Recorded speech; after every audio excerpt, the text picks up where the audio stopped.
ხათუნა კალმახელიძე რუსთავის ნომერ მე-16 დაწესებულების პურის საწარმოში დასაქმებულ მსჯავრდებულებს შეხვდა საცხობში 10-ობით ადამიანია დასაქმებული მსჯავრდებულები დღეში 10,000 სალ პურს აცხობენ, რომლითაც ყოველდღიურად სასჯელ ახსრულების სისტემა მარაგდება.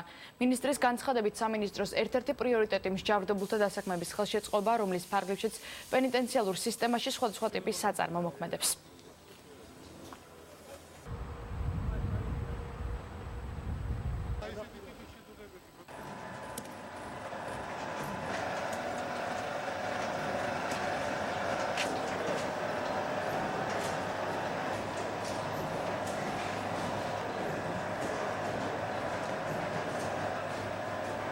ქვეყანაში ერთ-ერთი მნიშვნელოვანი პრიორიტეტი არის დასაქმების შესაძლებლობების განვითარება, გაზრდა.